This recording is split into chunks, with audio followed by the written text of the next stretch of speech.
اس لیے موت کے حوالے سے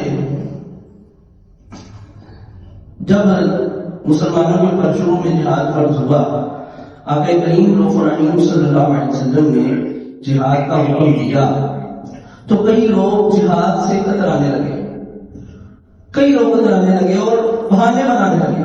منافقین سر فہرست ہیں، اسلام کا منہ سے دعویٰ کرنے والے اور دل کے اندر اسلام کے حوالے سے کھوٹ رکھنے والے۔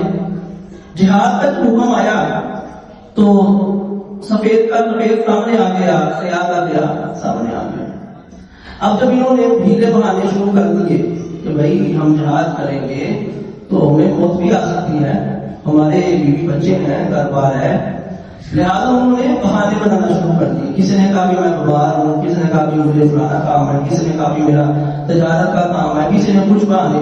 تو اللہ تعالیٰ نے ارشاد فرمایا حتی یدرککم الموت ولو کنتم فی بروج مشیدہ، فرمایا اگر تم مضبوط سے مضبوط قلعوں میں کیوں نہ ہو، موت آنی ہے تو وہاں پر بھی آ جانی ہے، موت لے کر آنا ہے تو وہاں پر بھی آ جانا ہے، چاہے تم جتنے مرضی کنڈ میں بڑھ جاؤ، جتنے مرضی بڑے تم جو ہے وہ محل میں گھس جاؤ، موت کا جب وقت لکھا جا چکا ہے، جس وقت موت آنی ہے تو جس جگہ پہ بھی ہو موت نے آ جانا ہے، چاہے وہ میدان جہاد میں آئے، چاہے تمہارے گھر بیٹھے ہوئے بند قبروں میں آ جائے۔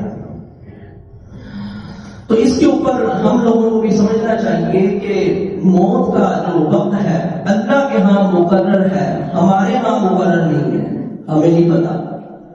اللہ تعالیٰ نے جو قرآن مجید میں گفتگو فرمائی ہے اس سے ہمیں پتہ چلتا ہے کہ انسان اپنے پیدا ہونے پر بھی اختیار نہیں رکھتا، اپنی زندگی گزارنے پر بھی اختیار نہیں رکھتا، اپنے دنیا سے چلے جانے پر بھی انسان کا کوئی اختیار نہیں۔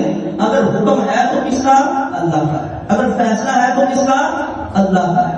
وَنُقِرُّ فِي الْأَرْحَامِ مَا نَشَاءُ إِلَىٰ أَجَلٍ مُّسَمًّى ثُمَّ نُخْرِجُكُمْ طِفْلًا ثُمَّ لِتَبْلُغُوا أَشُدَّكُمْ وَمِنكُم مَّن يُتَوَفَّىٰ وَمِنكُم مَّن يُرَدُّ إِلَىٰ أَرْذَلِ الْعُمُرِ۔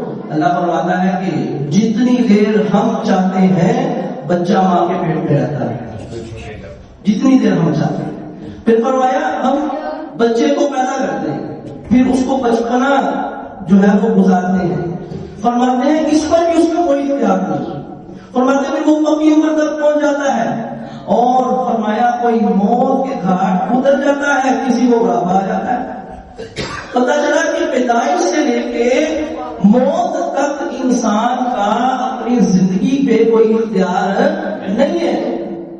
آج انسان میں بھی میں طاقتور ہوں، آج اگر کوئی انسان میں بھی میں عقلمند ہوں، آج اگر کوئی انسان میں بھی کہ میرے پاس پیسہ ہے، میرے پاس مال و دولت ہے، یہ صرف اور صرف دھوکہ ہے۔